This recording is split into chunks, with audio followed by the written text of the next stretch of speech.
Hello दोस्तों, स्वागत है आपका मेरे इस YouTube चैनल पे जिसका नाम है ऑल इन वन। अभी तक हमने इस चैप्टर में वो सब डिस्कस किया कि प्लांट्स को न्यूट्रिएंट्स कैसे मिलता है और प्लांट्स अपना फूड किस तरीके से प्रिपेयर करते हैं। और एक हमने नया टाइप का भी प्लांट देखा था जो कि इंसेक्ट्स को खाता है, जिनको हम कहते हैं इंसेक्टिवोरस प्लांट्स।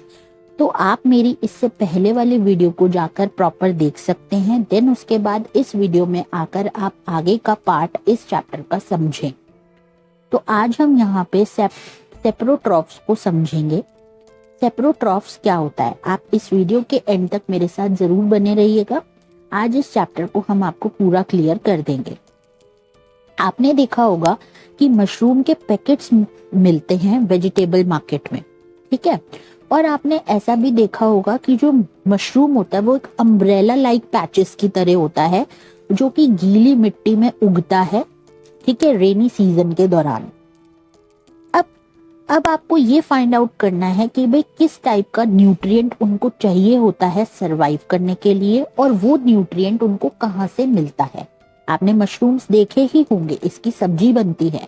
जैसा कि देखिए 1.7 फिगर में आपको मशरूम का डायग्राम दिया गया है और उसमें ऐसा ही दिखता है। ये बिल्कुल ऐसा ब्लैक काइंड ऑफ तरीके का होता है, लेकिन जब वो पैकेट में पैक हो जाता है तो उसको प्रॉपर धो के वो व्हाइट निकल आता है।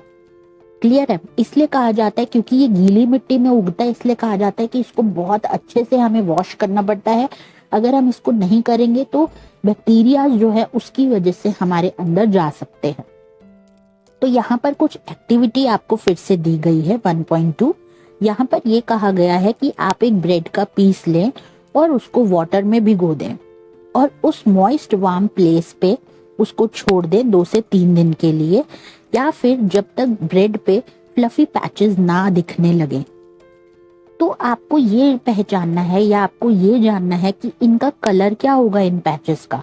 तो आप ऑब्जर्व करें उन पैचेस को माइक्रोस्कोप के अंदर या फिर मैग्नीफाइंग ग्लास के थ्रू और अपनी ऑब्जर्वेशंस को नोट डाउन करें। आप देखेंगे कि एक तरीके से वो कॉटन लाइक थ्रेड्स आपको नजर आएंगे उस पीस ऑफ ब्रेड के ऊपर। इस ऑर्गेनिज्म को हम कहते हैं फंगी। इनके डिफरेंट मोड ऑफ न्यूट्रिशन होते हैं, डिफरेंट तरीके से ये न्यूट्रिशन को लेते हैं। ये न्यूट्रिएंट्स एब्जॉर्ब करते हैं ब्रेड में से। इस मोड ऑफ न्यूट्रिशन जिसमें ऑर्गेनिज्म न्यूट्रिएंट्स लेते हैं डेड और डिकेइंग मैटर से, यानी कि जो चीज मर जाती है उसके बाद न्यूट्रिएंट्स उससे लिए जाते हैं, उसे हम कहते हैं सेप्रोट्रॉफिक न्यूट्रिशन। ऐसे ऑर्गेनिज्म जो सेप्रोट्रॉफिक मोड ऑफ न्यूट्रिशन के होते हैं उसे हम सेप्रोट्रॉफ्स बोलते हैं।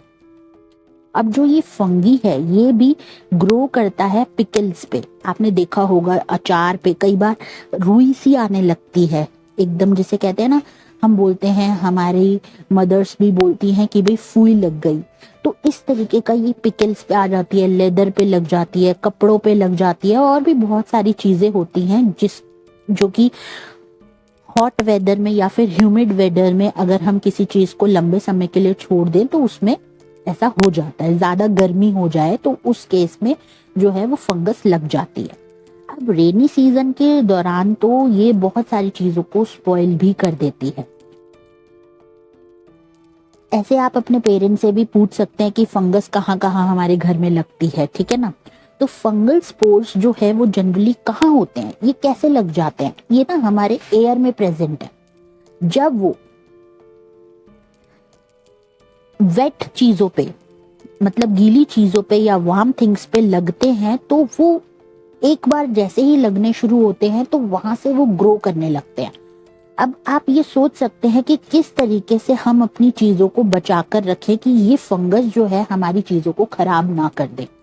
तो कुछ ऑर्गेनिज्म होते हैं जो कि एक साथ रहते हैं और शेल्टर और न्यूट्रिएंट शेयर करते हैं आपस में।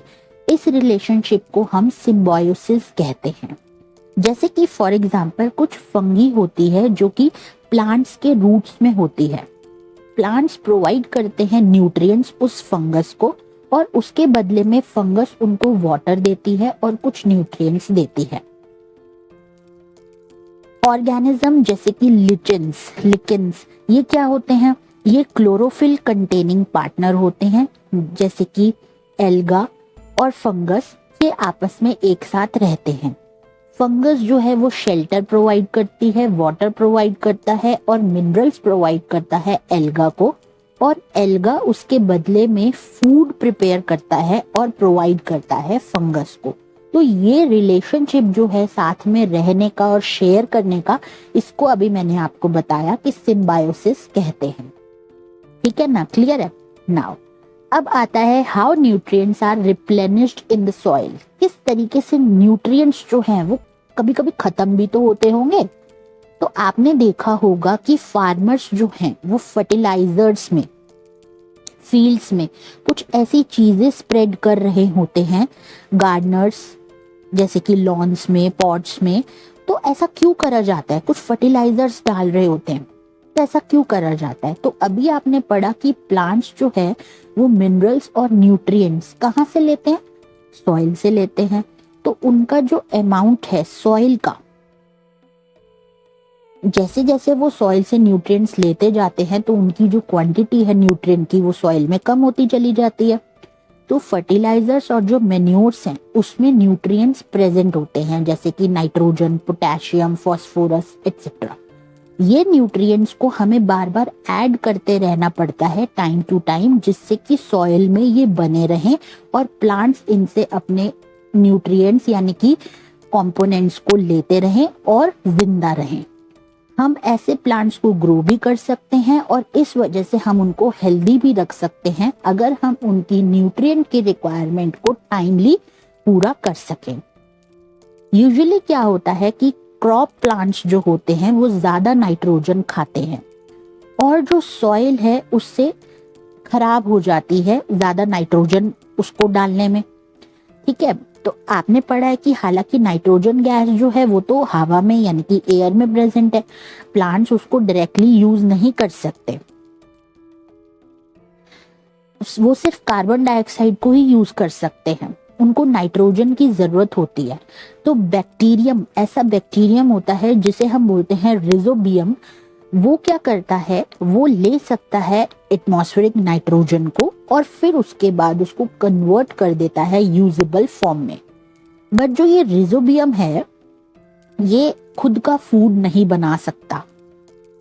तो ये कहाँ पर प्रेजेंट होता है? ये रूट्स में प्रेजेंट होता है, जैसे ग्राम, पीज, मूंग, बीन्स और भी लेजम्स होती हैं जो कि उसको नाइट्रोजन प्रोवाइड करती हैं।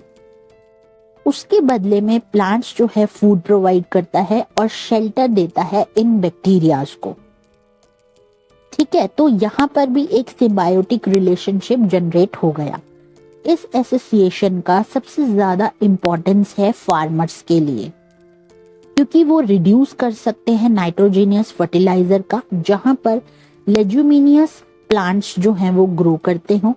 बहुत सारी दालें ऐसी होती हैं जिन्हें हम कहते हैं पल्सेस, जो कि लेज्यूमिनियस प्लांट से ऑब्टेन होती हैं। तो इस चैप्टर में आपने पढ़ा कि बहुत सारे प्लांट्स जो होते हैं वो ऑटोट्रोफ्स होते हैं, कुछ प्लांट्स जो हैं वो पैरासिटिक होते हैं और सेप्रोट्रॉफिक होते हैं, वो न्यूट्रिशन लेते हैं दूसरे ऑर्गेनिज्म से। सारे जितने भी एनिमल्स होते हैं वो हेटेरोट्रॉफ्स भी होते हैं, क्योंकि वो डिपेंड करते हैं प्लांट्स पर और दूसरे एनिमल्स पर अपने खाने के लिए। तो क्या हम कह सकते हैं कि इंसेक्टिवोरस प्लांट्स भी पार्शियल हेटेरोट्रॉफ्स है? ये हम आगे के अगले चैप्टर्स में डिस्कस करेंगे। तो आई होप आपको ये चैप्टर बहुत अच्छे से क्लियर समझ में आ गया होगा। अगर आपको मेरी ये वीडियो अच्छी लगी तो प्लीज इसे लाइक जरूर करें, मेरे चैनल को सब्सक्राइब करें, बेल आइकन को प्रेस करें और ज्यादा से ज्यादा इन वीडियोस को अपने फ्रेंड्स के साथ प्लीज शेयर करें। यही हमारे लिए मोटिवेशन है कि जब आप लोग इस वीडियोस को लाइक करते हैं, ज्यादा से ज्यादा शेयर करते हैं, देखते हैं, चैनल को सब्सक्राइब करते हैं, तो हम लोगों का और मन करता है कि हम और ज्यादा अच्छी अच्छी वीडियोस लेकर आए, जिससे कि आप लोगों का बेनिफिट हो सके।